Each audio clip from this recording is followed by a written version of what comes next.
Guys मु उत्तम मोर OIS उत्तम यूट्यूब चैनल को आपण मानक स्वागत आउ एक न्यू ब्लॉग रे ऋषिमाଳ କନ୍ଧମାଳ ଜିଲ୍ଲାର ଏକ ପ୍ରମୁଖ ତୀର୍ଥସ୍ଥଳୀ ଭାବରେ ପରିଚିତ। କନ୍ଧମାଳ ଜିଲ୍ଲାର ଏକ ପବିତ୍ର ତୀର୍ଥସ୍ଥଳୀ ରହିଛି ଯାହାକି ଋଷିମାଳ ବା ଋଷିକ୍ଷେତ୍ର ନାମରେ ପରିଚିତ। ଚାଲନ୍ତୁ ଆଜି ଆମେ ସେଠାକୁ ଯିବା। ସେଠାକାର ପ୍ରାକୃତିକ ପରିବେଶର ମନଲୋଭା ଦୃଶ୍ୟ ଏବଂ ଦେବାଦେବୀ ମାନଙ୍କର ମନ୍ଦିର ତା ସହିତ ମୁନି ଋଷିମାନେ ତପସ୍ୟା କରୁଥିବା ସେହି ପର୍ବତ ଶିଖରରେ ଥିବା ଗୁମ୍ଫା ସେସବୁକୁ ବୁଲି ଦେଖିବା। हेलो गाइस वर्तमान आम आसी दारिंगबाड़ी घाटीर अधा रास्तार पहुँच जाइछु। ये आमर गोटे माँ अच्छा घाटी मझे माँ खंडिकाली चलते माँ गोटे प्रणाम करवा आगे बढ़ा।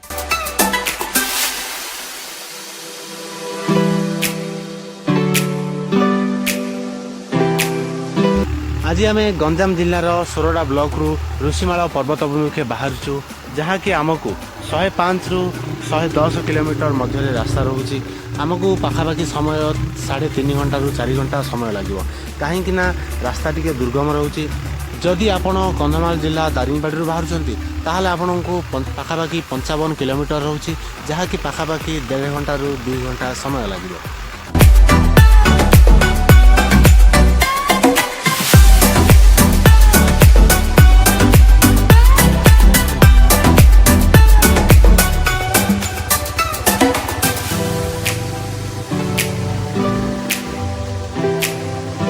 ता सहित ऋषिकुल्या पर्वत रे एक आकर्षणीय दृश्य रही जहाँकि ऋषिकुल्या नदीर उत्पत्ति स्थल से ही उत्पत्ति स्थलर झरणा गुड़ी को मन भरपूर देखा।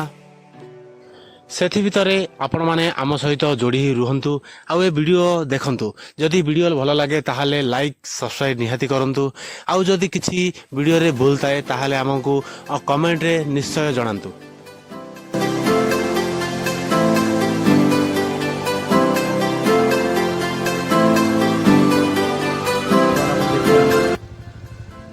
मेरा महा छक आसला पर आपण एठू लेफ्ट नेबे मेन रोड आपण लेफ्ट जिबे। लेफ्ट जाई आपण ऋषिमाळ पर्वत पाखरे पहुंची पारिबे। आपण को आमे आउ एक होर्डिंग देखाउछु एटा देखिनो तो होर्डिंग गोटे अछि एठी वर्तमान आउ ऋषिमाळ तीर्थ क्षेत्र आउ 14 किलोमीटर होछि।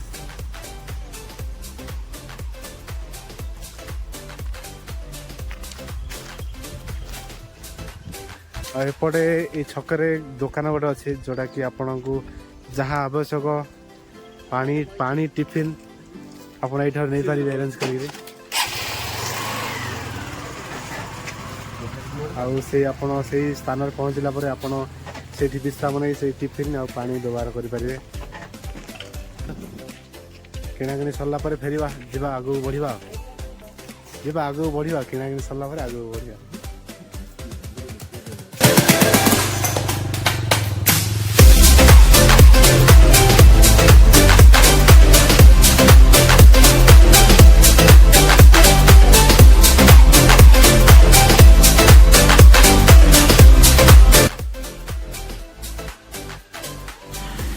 बहुत समय व्यवधान पर आम आसी पहुंचीचु ऋषिमाळ पर्वतर पाददेश। यही पर्वतर पाददेश तामांगी बोली गोटे ग्राम रही। यही ग्राम मंदिर को जीवाकू हेले 6 रु 7टी पर्वत को अतिक्रम करने को पड़ो।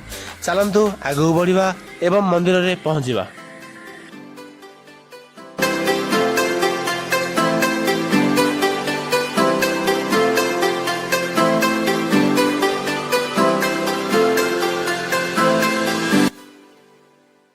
दर्शक बंधु माने आपण माने देखि पारिबे वर्तमान एही रास्तार मरामती कार्य चालू रही जहाँकि अल्प दिन भितर रास्तार कार्य पाखापाखि सरिबो एवं पर्यटक माननकु जीवा आसिया पई अत्यंत सहायक हेबो। जो पहाड़ को ऋषिकुल्यार उत्पत्ति स्थल बोली कह जाए से पहाड़र अधा रास्तार आम रही देखि नियंतु ऋषिकुल्या नदीर पानी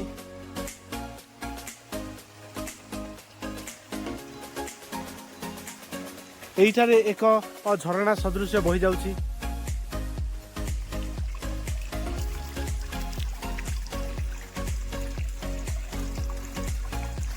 एई पानी पहाड़र कौ स्थान कौ भरी বহি বহি ଆସୁଛି ତାହା ଉପରକୁ ଗଲେ ଆମେ ଆପଣଙ୍କୁ ଦେଖେଇବୁ।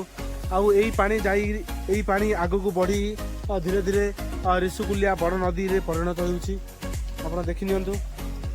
ଚାଲନ୍ତୁ ଆଗକୁ ବଢ଼ିବା, ଏଇ ପାହାଡ଼କୁ ଦେଖିବା ଏବଂ ପାହାଡ଼ର ଏଇ ପାଣି ଉତ୍ପତ୍ତି ସ୍ଥଳକୁ ମଧ୍ୟ ଦେଖିବା। ଚାଲନ୍ତୁ।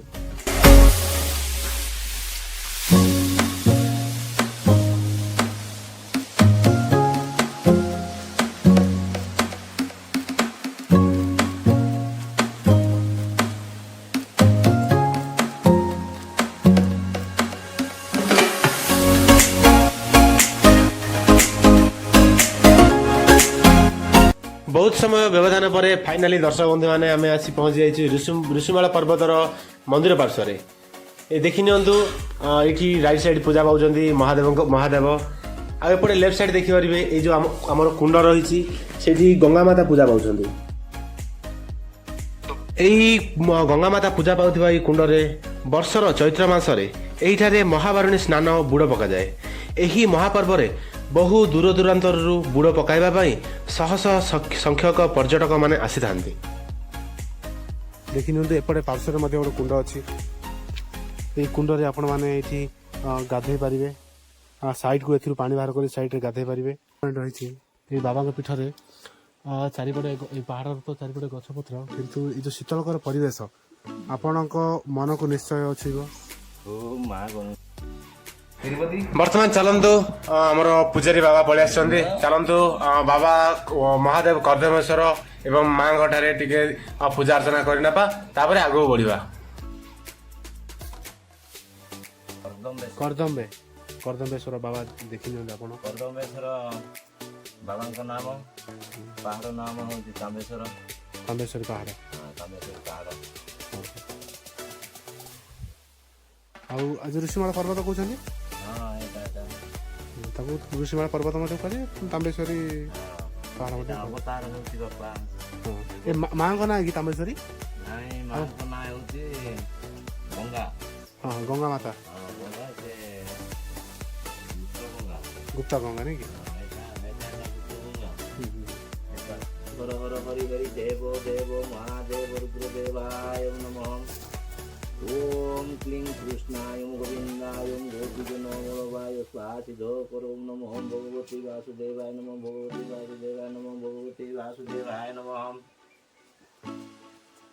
ओम चं चं चंद्र आशी चाकित शुभ्राग्रेसी जं जं जगत माता जोग रूपा डम डम डम बोरार संख्याता काहका प्रभा। एहिठारे चैत्र मासरे सिद्धि प्राप्त निमंते होम यज्ञ पूजा अष्टप्रहर पितृ श्राद्ध मुंडन अस्थि विसर्जन आदि पारंपरिक रीतिमते पालन करा जाए। एही क्षेत्र रे त्रेता युगरे पंचवटी अरण्य रे वनवास समय रे एही क्षेत्र रे प्रभु रामचंद्र एवं लक्ष्मण एवं माता सीता रहिथिले, कारण एठारे थिबा सीताकुंड को देखिले एहार प्रमाण मिले। ओम दिबोदे गंगाय नमः नमः। ओम हिमालय गंगाय नमः। ओम हरिद्वार गंगाय नमः। ओम एवं द्वापर जुगरे पंचुपांडवों वनवास समय एही बिंदुसार क्षेत्र रे वनवासर अधिकांश समय एहिठारे बिताइथिले। अनेक पौराणिक गाथा एवं अनेक किंवदंती नहीं समृद्ध स्थान, जहाकू बिंदुसार तीर्थक्षेत्र नाम नामित कुहा जाए। सृष्टि आरंभरू यही स्थलटी बिंदुसार तीर्थस्थल भाव में परिचित, जहाँकि जगतर समस्त तीर्थस्थल उत्पत्ति पूर्वर सृष्टि बोली कुहा जाए। अनादि कालरू यही क्षेत्र को ऋषि क्षेत्र महाबारुणी स्नान क्षेत्र में नामित करा जायछि। चलते दर्शक बंधु मैंने आम तो भगवान बाबा कर्दमेश्वर को दर्शन कलु। आउ ये देखी नियंतु ये आमर बोलबम भार मध्य रही। आपण मैंने श्रावण मसरे आसतु बाबा पाखु आसतु, आसिक बाबा पाखे पानी कलश ढालतु, आ बाबा पाखु पुण्य अर्जन कर जातु। आपणकर जहाँ मन बांछित फल बाबा निश्चय देवे। आउ देखी नियंतु बड़े पूजारी आमर अच्छा, पूजारी बाबा अच्छा। एपटे आम माता को भी दर्शन कले, आम माता गंगा माता को दर्शन कले, बाबा को आउ माँ को दर्शन कलापर आम बर्तमान एवं पहाड़ पर्वत उपरे मुनि ऋषि मानकर गुंफा रही। पहाड़ उपर से गुंफा को जीवा, से गुंफा जाई मुनि ऋषि मानकर गुंफा को देखा। आउ से मुनि ऋषि मानकर गुंफा देखी सेठार किसी पुण्य अर्जन करवा चलतु आम आपको से गुंफा नहीं देखु आपण मैंने देखिपारे।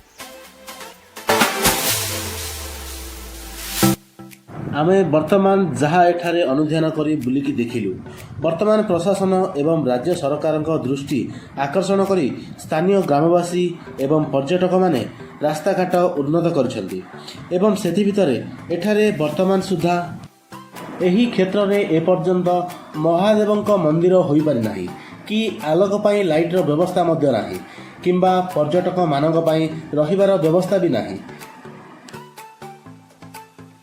एणु आमर यही वीडियो माध्यम सेठाकार प्रशासन एवं राज्य सरकार ठारे अनुरोध करुचु कि आपण आउ टिके सहयोगर हाथ बढ़ाई मंदिर एवं पर्यटक मानकर रहिबा पई विश्रामगार ता सहित लाइटर व्यवस्था कले सही पर्यटन स्थली एवं पुरातन धार्मिक स्थलीर विकास होई परिबो एवं पर्यटक मानक पई लाभदायक होई परिबो।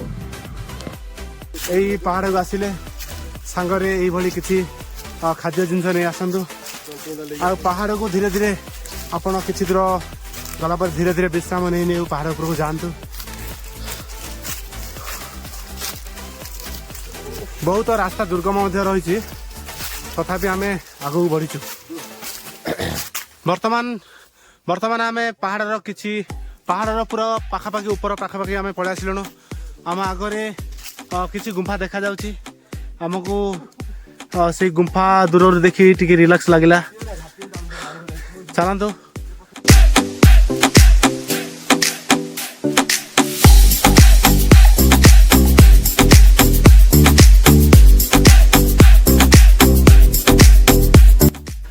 फाइनाली गाइस आम आसी पहुंची जाइछु ऋषिमाला पर्वतर शिखर रे थिबा गुंफा पाखरे आपण माने देखि परिबे एई गुंफा।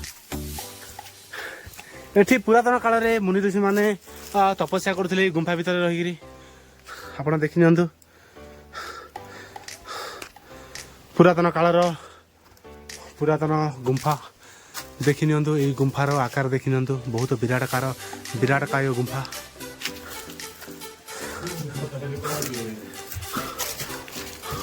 देखि नियंतु एपटे एपटे मध्ये हमर लेफ्ट साइड मध्ये आरु गुंफा एपटे अछि भितर अछि। आमे आपण को देखि नउछु एही भितर मध्ये देखि नियंतु।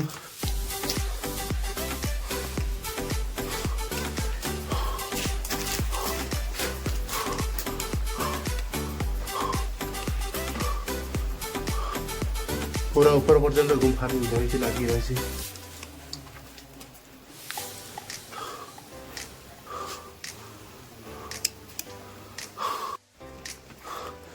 आम एत परिश्रम कर गुंफा यही पहाड़ पर चढ़ी सारा पर जो गुंफा आम देखा पाइलु ये गुंफा देखला पर आम मनरे पूरा आनंद भरी जाइए।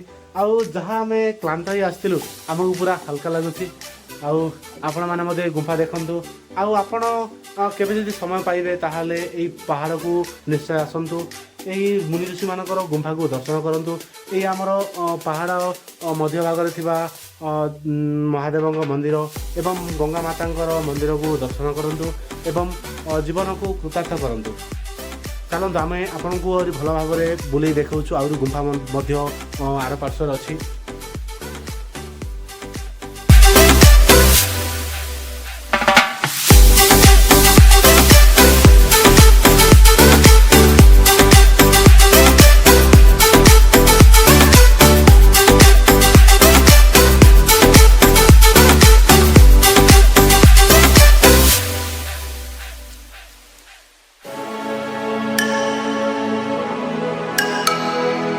बर्तमान आम पहाड़ शिखर उपर पहुंची एठारे पहुंचला पर एठारे गोटे सेल्फी पॉइंट अच्छी। देखो ये जगह रही आप सुंदर सेल्फी नहीं पारे। पछपटे दृश्य देखो बहुत मनोलोभा दृश्य। आम एठारे किसी सेल्फी आकार बहुत फोटो नेलु। एबे चलतु आपण माने मध्य जीवनर मूल्यवान समय को बाहर करी सांगसाथी परिवार सहित एठाकू आसंतु। पर्वतर मध्य भागरे थिबा बाबा कर्दमेश्वर महादेव गंगा माता को दर्शन करंतु। पर्वत उपरे थिबा झरणा कुंड गुड़िक देखंतु एवं मुनि ऋषि माने तपस्या करुथिबा सेही पहाड़ शिखर रे थिबा गुंफा को देखंतु। पर्वतर प्राकृतिक सौंदर्यर परिवेश रे निजकू हजाई दियंतु। जदि आम वीडियो भल लगे ताहले आमको लाइक सब्सक्राइब करने को भूलु ना। रहुचु। जय जगन्नाथ, जय महादेव।